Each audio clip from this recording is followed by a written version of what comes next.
Croeso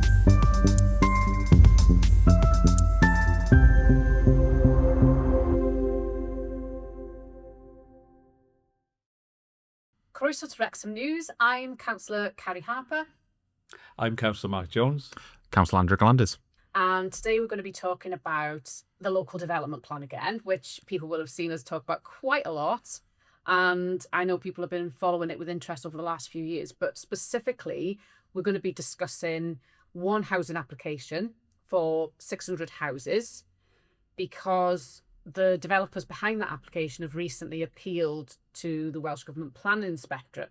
And the outcome of that is going to be a bit of a test case, really, in terms of whether or not the housing developments in the local development plan have a chance of going ahead. So I'm going to ask, just bear with me a minute, because this gets a bit complicated, but I think it is worth giving people a bit of the history and a bit of the context in terms of how we got here. So I'm going to start in 2019. So in 2019, Barratt and Bloor Homes submitted this application for 600 houses on the Kevin Road site, so Kevin Road, Holt Road.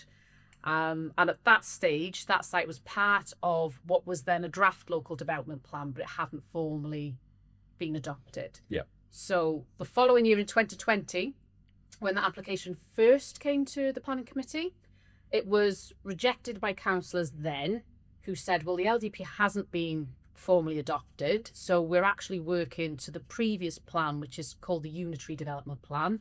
And in that plan, that piece of land is outside of settlement in its own green barrier. There were also concerns about the agricultural value of that land and the pressure that that development would put on things like health services.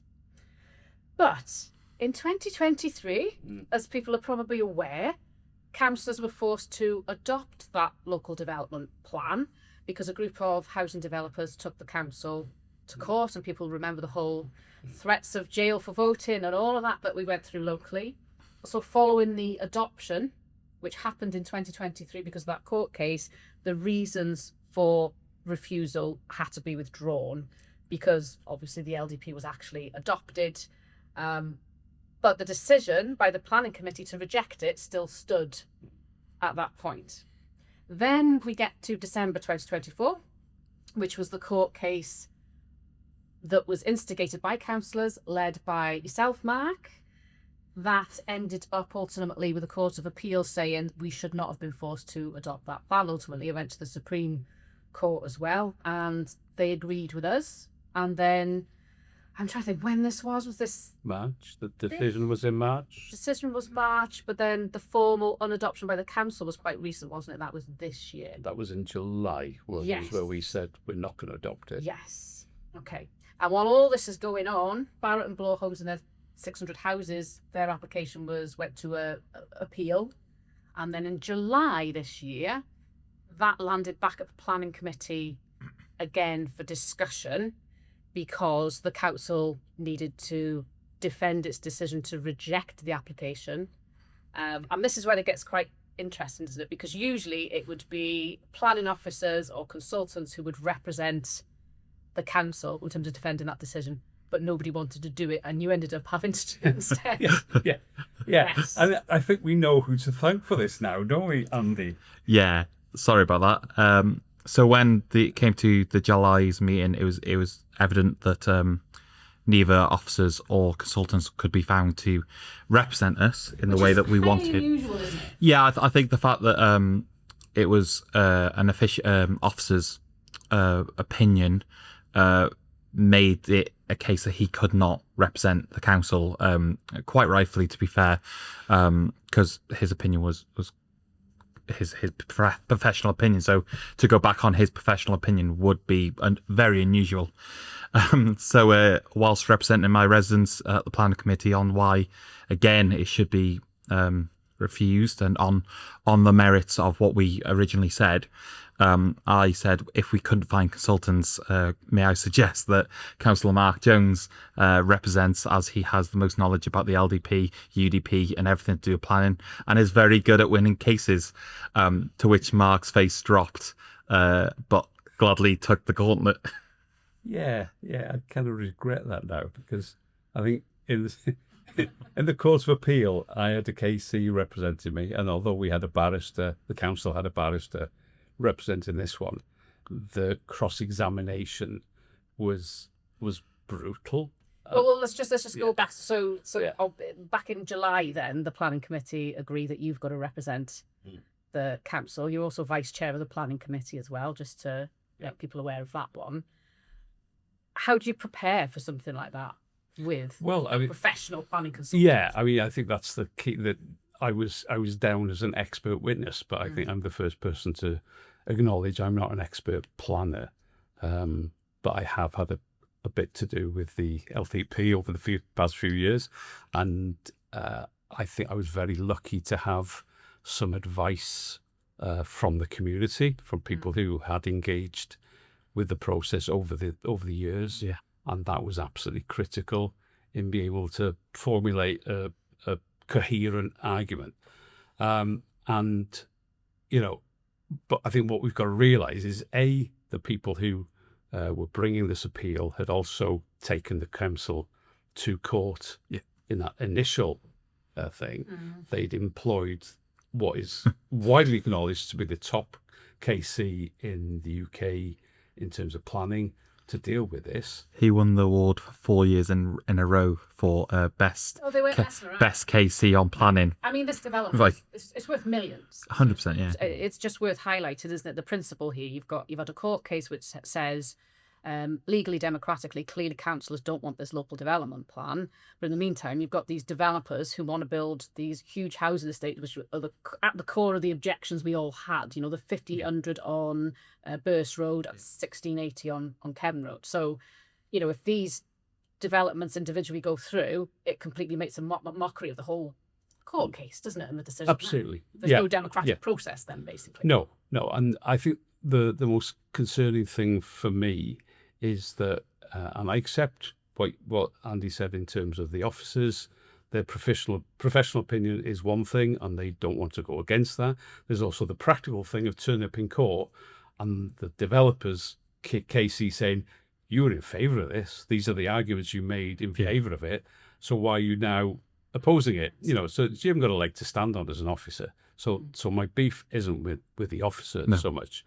It's obviously the fact you can't find a consultant who ultimately it's like, finding a KC. They should do the bidding of whoever hires them. Yeah. But obviously people, for whatever reason, didn't want to go against a big housing developer. Draw your own conclusions. But the point is, it leaves you in a situation where you're basically going into a very difficult appeal situation without the proper armory in a way. It's it's a real David and Goliath situation. It always has been, and it felt like that throughout, obviously.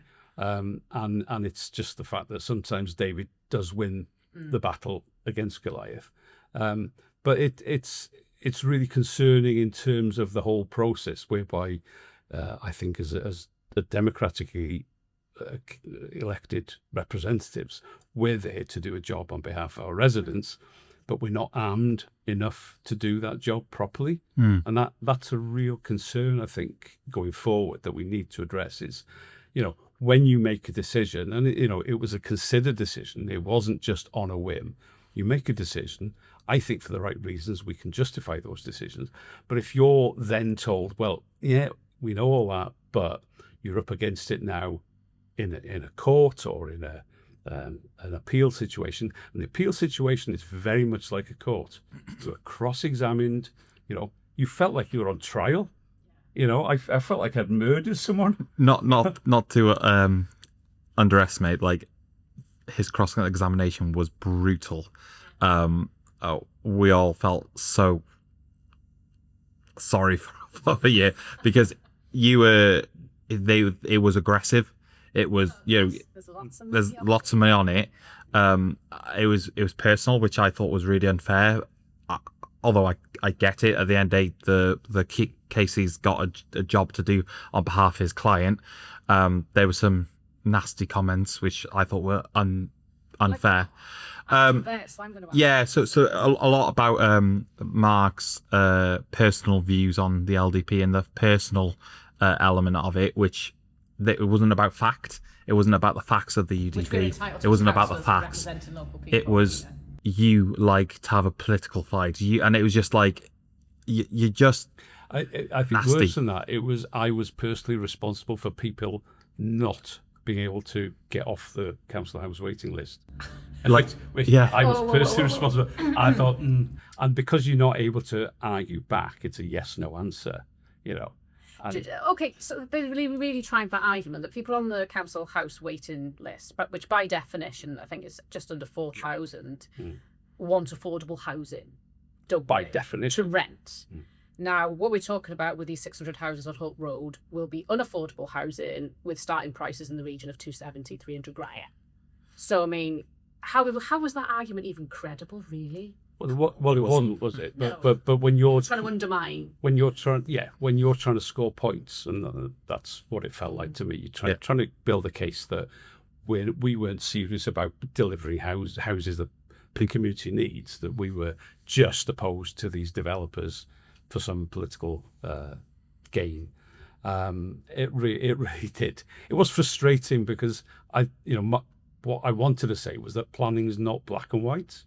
Planning isn't, either you accept all housing or you accept no housing. There's room in the middle where you want to build the houses that people need, and if the developers aren't willing to do that, and if they've got a different agenda, which is ultimately developers there to make money, Of course they are. and they will deliver as few additional facilities, community facilities, as they can. And I think the one interesting thing I because I made the point, quite reasonably. I thought, well, the LDP was flawed from the outset because it was banking on a 20% population increase. That went down to 10%, and we've seen in reality a static population with a projected decline. Now, initially, the KC was saying, well, we need these houses. There's 4,000 people on the waiting list. And then by the end of the session, it was a 2-day... So, did you say he'd won awards? He'd won awards, yeah. He was very slick, but I think he was struggling because he didn't have a coherent argument. Glitch in terms of his argument there. But the critical thing was, I made the point that this was a static population. On day 2, he was making the point, we don't need to build a new school there because we've got a static population. Oh, so you stand of it both Yeah. ways. I think having it both ways, with cherries on top, was a big one. I found it fascinating that part about the schools because our officers obviously presented updated today's information about schools, and they were trying to get out of a £2.8 million contribution. Well, if you're going to build 600 new houses, and you're saying that we need those houses, well, we need the population in the schools as well. The infrastructure. So they literally wanted their cake and eat it. So they were trying to fight for these 600 houses with no infrastructure improvements, no new roads, no new hospitals, no new back to schools. that again, aren't we? Yeah. But it's Marc's fault because he doesn't want to get rid of this 4,000 people on the waiting list. For me, it was surprising how quick the argument could flip into either camp's approval or disagreement. 1 minute I was like, whoa, we're winning this. Oh, the next minute we weren't winning it. And I genuinely now am more skeptical on what the result will be. Yeah, and we don't know yet. It's possibly even run into next year, potentially. Because it was only going to be a 2-day appeal, and it turned into a 3.5 day appeal because new information was getting presented. So there's a real scrap towards the end to either side prove that they were right, which I find fascinating. Yeah. And not to go into too much detail, because one of the objections was if you're going to develop this land, you've got to take out the natural resources underneath the ground before you do that, which is sand and gravel. And the KC made a big play of, it's low grade stuff, it's rubbish, it's not valuable. And in all fairness, there's a minerals authority for North Wales, and the representative there, She was excellent. She was excellent. She stood her ground against, I would say, even more hostile questioning, and said, "Well, actually, last year we made £120,000 worth from selling sand of this quality, and basically, you would end up, if you were to approve permission to that, but you had to have the sand extracted first, you basically have a sand pit there for maybe 10, 15 years before you were able to start digging. And obviously they want to build houses. They do not want to extract sand and gravel. Of course not. So they were desperately trying to downplay anything that might affect their ability to build those houses as quickly as possible and to get out of the community before they have to provide any kind of infrastructure. And this is the problem, though, isn't it? You know, this is why there's fundamental concerns about these developments in the first place. I mean, you're going to be hearing this more than most because your ward, Andy, it's next door. Oh, it's kissing it, yeah. So what? Because this is what it boils down to for us as councillors. You know, developers will really be too concerned about the problems residents have got with this development. Maybe not even the planning inspector, but for us, that's our job. We need to represent people. So what have people said to you in terms of the prospect of the until we had the Dean Road development, which is 72 houses, which is on just opposite, it's on Holt Road, literally again, walking distance. I don't think people really understood what 600 houses would look like, but now there's a visual representation of, you know, a tenth of that. Yeah, but the what it means to build new houses on their doorstep. And it's not a case of NIMBYism or any of that. There's genuine concerns about the traffic. They want to put a road through one of the estate's drives. It's called a drive. It's not a road. And then it's one of the interesting parts was they were trying to argue against putting a play park in because there's already a play park on the Fairways estate. Which obviously the Fairways are like, well, we pay for the Fairways Park to be maintained and upkept. Why aren't they providing their own play park for their own residents? So that was an interesting one. There's a link road that basically looks like it'll never be built because there's no problem. This is 600, but the whole site is 1680. Yeah, and the key there's lots of traffic issues. One obviously being it goes on to the Bruneston lane, which is it's a lane that these words mean, 600 houses. More people will know of it as the road down to the rugby club. Yes, they know it's a one lane country road. 100%, and that's a secondary exit. So there's not only is there the minerals, the green land, the agricultural quality of the land, there's genuine concerns now of how will traffic. Like I say, 72 houses at the moment. Some weeks they've got to put traffic lights outside, and it's massively disruptive, and adds about 10 minutes to a commute a day. That would be permanent. Because actually, like, if you think about it, 600 cars all going to school because all the local schools are full. So they'd have to travel. Yeah. Like I said, I think the Dean Road's given the locals more of an insight as to how bad it could be. But the Greyhound roundabout is already at capacity. It is, yeah. That is a key point, isn't it? Yeah. How on earth is it going to cope, not just with the 600, but with 1680 houses? The other interesting part is obviously the separate planning issue here. So obviously, is the other planning has put that they need to make alterations to the roundabout. So one developer's understanding that it'll cause an impact on the roundabout, whereas another's just trying to ignore that it's okay. So even the developers themselves have different views on how the site altogether would work. It's very complicated. But it's not, is it? I think it's quite simple in the sense of, can you justify having 1680 or because the 600 is a precursor for the big thing. And if that site goes ahead, there's absolutely no argument to stop the rest, the 900, as far as I can see, because the link road will be there. The obviously the best and most versatile land argument won't be a factor, and it basically rides roughshod over the Court of Appeal decision, the Supreme Court, and it says that your voice as a councillor doesn't count, and we must develop at all costs. Yeah, because it's been rejected by the planning committee for sound reasons. It's also, the LDP itself has been unadopted by the council, so the democratic process has run its course. It's an absolutely clear no. And the courts have said you've got the right to say no. Yeah, I think the interesting part now is obviously 2019 they appealed.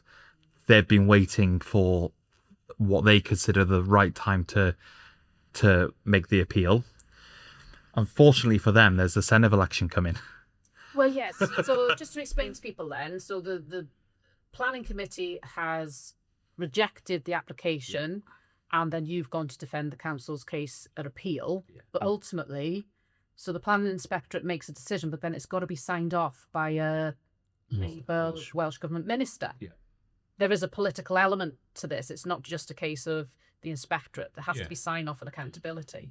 Yeah, the inspector is independent, but is employed by the Welsh Government, and therefore presents his report to the Welsh Minister. Who's the Welsh Minister for? It's Jane Bryant now. Jane Bryant, okay. And my understanding in terms of timetable is that report will hit her desk sometime in January, February. Normally, they would expect to sign that off in a matter of weeks, but you're getting into a very interesting time of the year next year, just before the Senate election, and everything I'm hearing is they want to kick it down the road post-Senate election, where maybe they won't have to deal with it at all. But the point is, they're hoping to avoid this as a political issue when it's one of the key political issues in Wrexham. And I would say the whole development process is a key political issue throughout Wales. Yeah. And it does need addressing by Welsh Government. And could have been addressed by them.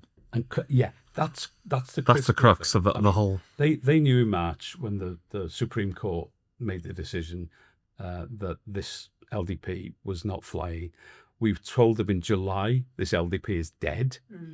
They acknowledged, so Unitt Morgan acknowledged in July, August that let's find a way forward. We have to find a way forward.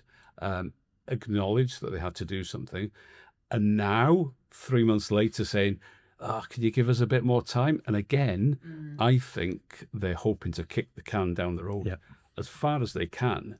But, governments are there to make decisions, not kick cans down the road. And I think it's an absolute farce that they can't make a decision one way or another. Either withdraw this, let us get on with a new plan which works for Wrexham, or impose it, which would be stupid as far as I can see. But this is not a government known for its agile footwork, is it? And I think we're in a position now where Welsh Government has got to step up to the plate. So we had a full council meeting where we formally asked Welsh Government to withdraw the LDP. Yeah. How long ago was that? That was July. That was July. So it's 3 months, 4 months. So they made all the right noises, like you say, from Unitt Morgan in terms of, let's move on. And they just haven't done anything. No. But, so you've got a question there for what's more important to them. Is it the local democratic voice? Is it the developers? Who are they listening to? And my concern is developers have got a very, very well developed lobbying voice, and you would expect that. And I don't think local government and local democracy and local communities have that same power. Unfortunately, they've got us. So we've had to step up, and we've done our best. We've done our best. But you really do want a government which listens to the people. It's not a big ask, is it? No. I think that the main thing is obviously there's a story this week that the Labour Party took £130,000 off a developer, but they don't know which developer or who developer helped pay for a donation. So it's quite clear that whose pocket they're in. But I just want to say on behalf of the residents, Marc did a phenomenal job at the appeal. And I genuinely think, like, without Marc spearheading it, I think it would have been we wouldn't be in the position now where it's actually, I believe that we've done very well to get it to the point that we might have won. I think anyone else, I don't think they would have fought the corner as hard, personally. But thanks. Oh, that's nice. That's nice. I'll take that. Because I went through hell. And the thing is, you worry. It's like going to A lot court. of pressure, that. You worry on a personal level because you don't want to let people down. It's not like you're going to be sentenced at the end of it, but you did feel, like I say, I felt like it was I hurt intense. someone, and you did get that sense of if you answer a yes/no question wrongly, that you could see the direction he wanted to pull you, and where'd you go from there? So. And I think it's part that residents don't see the legal responsibility that us councillors actually face on a daily. Like, we're making some big decisions, of budget, education, all that. It's a lot of pressure to represent your residents in the correct manner, legally. And I think sometimes it's easy to forget. It's not just about reporting dog poo and fly tipping. This went way off There's the scale, well, this no, one, didn't it? yeah, no, but there was it's a lot of poo involved. it's It felt like it's sometimes it can be extremely tense, and I think it's you lost a year of your life with the campaign, with the LDP, basically. Just felt like it. yeah, because it's that intense, but we believe in what we believe in for our residents, and Yeah. Well, I think that's the key thing, isn't it? You're not doing. I mean, I certainly wouldn't have done it for myself because I've got, It's nice to have a life. it would have been nice to have a life, yeah. But yeah, you get elected to be a representative, and you get elected to stand up for people, and whether that means standing up in public meetings, whether it means standing up in the council chamber, or standing up in a court or an appeal like this, you stand up for people. Yeah. And you've done that on that local level. We've done it on a wider level. But it's a team effort as well. Oh, 100%. Yeah. I think that's always something. Although my name's been on things, it's always been as a team effort, whether it's a plaid group or whether it's a wider group of councillors. Yeah. In this case, it was representing the planning committee. Yes. Actually, they voted for me to stand, so we shouldn't forget that. And that was a cross-party. I think Councillor Mike Davis as well made a really important. Yeah, really good. Appeals, who's the other councillor you work with. Yeah, so my ward, we've got two councillors because it's what's called the double ward, and yeah, Mike again was excellent in the appeal, and we did our best to try and get the right result for the residents. Yes, we want housing, but we need the right housing, and it needs to be fair on the residents and affordable, not £300,000 plus houses. Well, these would be probably about 4,500. Yeah, so it's I mean, big. there's a housing crisis, but it's a crisis of affordability. Yes. That's the crux of it, isn't it? And that's what we need to do looking forward, is look at how we tackle that affordability crisis, not just build for the sake of developers' profit margins, because that doesn't actually solve the problems that people have got. And it doesn't build communities. It just builds commuter estates with no, not putting a play park in. Come on, there's 600 houses. Majority are going to be young families. A few elders, obviously, and not to have a play park. That's just mean. More than anything. Not to consider the fact that we're going to need additional GPs. Not to consider the pressure on the minor. I mean, it's just logical that these developments of this size are going to put pressure on infrastructure and services, and to just try and negate that all the time, which is so frustrating, this whole process with the local development plan, but none of those issues have ever really been tackled or explained. They're just batted to one side.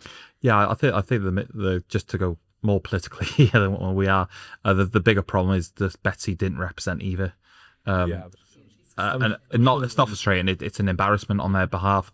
The nurses and doctors are trying their hardest to offer a great service. GPs are doing a great job, but the health board aren't helping at all. And I for one have called out many times. I think it's a shame that they're not. If they can't see 600 houses is going to make an impact on their services, then that's shocking to me. But and you're also looking at gift horse in the mouth. I mean, what the health board could have said was, we need an extra GP, or we need an extra half a GP, we need an extra health centre, we need extra district nurses, whatever. Therefore, it's going to cost X amount to the developer. You make a Section 106 demand on the developer in order to get the planning permission, and to say, not bothered. It is negligent, I think, for them not to step up and respond properly. And that has to change. It's not a matter of, it'd be nice if the health board was to respond in some way. We have all sorts of other statutory consultees, who respond. Education department in the council, they respond and they say, that's going to mean an extra primary school. Yeah. It's going to put extra pressure on a specific secondary school, perhaps. Therefore, we want a Section 106 contribution. Why can't the health board do that? Yeah. It's not a big ask. No. I think as well, overall with this, a lot of people will have seen the outcome of the court case, see that we won, and think, well, that should have been the end of it. So I think it's important for us to have this type of discussion so you can explain to people the layers of complexity that are involved in terms of this whole process, and the fact that this first one will be a test case. So it is one to watch quite closely. I think the critical thing is, a lot of people would have felt, oh, that's it now, done and dusted. We were hoping that as well. But, definitely. Well, it should have been if Welsh Government had taken the right steps. They could have, that's gone, let's do number 3. But what you forget is there's so much money riding on this. These big developments have big profits associated with them. You're looking at, tens of millions, of pounds for the 2 big developments we've got in Wrexham. And nobody's going to give that up easy. That's why you employ the best KC.